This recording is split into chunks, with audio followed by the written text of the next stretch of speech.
what happens behind the scene of those glamorous day in the life of data analyst video that you see online.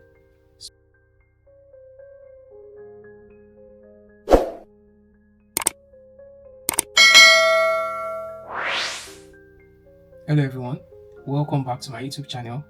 If you are new here, my name is Solio Fatai, and this channel is all about helping you break into tech, specifically data analytics.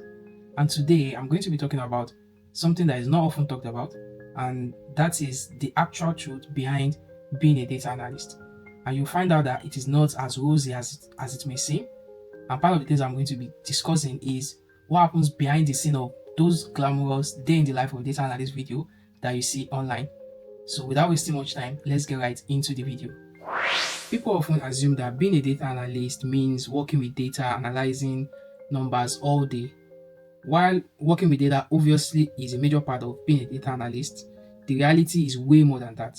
There is communicating with people, working with people, dealing with deadlines, trying to clean up messy data, trying to solve real-world problems, and also learning new tools. Obviously, you're going to be dealing with data. Major part of your time will be spent trying to clean up those data, prepare them and analyze them. But one other portion of your work as a data analyst that is not often talked about is the amount of time you spend communicating with people, trying to collaborate with other part of the teams just to make sure you're solving the right problem. And this is something that may be foreign to a beginner or someone that is just starting out. Personally, for me, when I started working as data analyst, I thought all I would do is just analyze data and give it out, probably talk to a few people and explain what I've done. But it goes deeper than that. You're going to spend a lot of time communicating with several parts of the team to understand the problems that they're trying to solve, especially if you are the only data analyst that's available in the company. And this is often the case for most startups. So I have to communicate with different part of the different teams, different departments to understand what they're trying to do and what they're trying to solve using data. And then other things that we do most of the time is spending a whole lot of time trying to QA data to make sure that the accurate report is what the team is using. So that's one thing that you need to know, and this is something that most data analysts struggle with in some cases. Another thing that you need to know as a beginner trying to get into data analytics is that the learning never stops. And this means that even after getting into the job, you still have to constantly learn new tools and new techniques that will help you.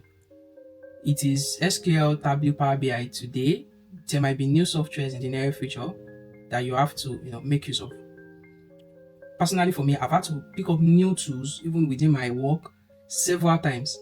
And even with the current tools that you use, there are new updates that are rolling out. There are new ways to do things which you constantly have to learn. So the learning never stops and you have to keep learning so that you don't fall behind. Also, there is dealing with a lot of messy data.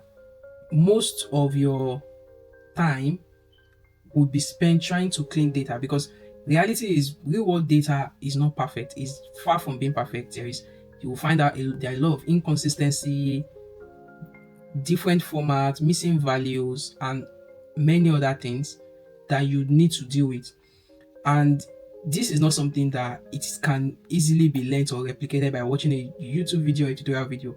You can understand the foundation and the basics behind data cleaning and the principles behind it, but when it comes to real world data, you have to constantly be creative and kind of reinvent the wheel over and over again.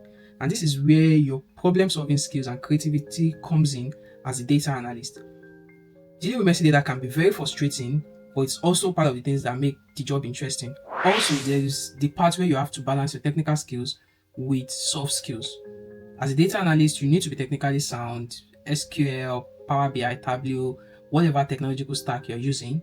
But what is also very important is your soft skills, how you communicate, how you brainstorm with people, how you collaborate with other people, how you share your findings, or how you discuss your solution. These are things that can make or break your career as a data analyst. Last year, I became really intentional about developing my soft skills. I knew if I had to make real impact at my work, I need to be able to improve my organization skills, my communication and project management skills. I knew I had to be able to organize my work in such a way that it is easier to run anybody through it and they will be able to understand it in a minute, because really there's no much time for you to take 1 hour or 2 hours trying to explain something that you've done. You need to be able to kind of like distill the information in a way that it is easily understood in 30 minutes or via a single email.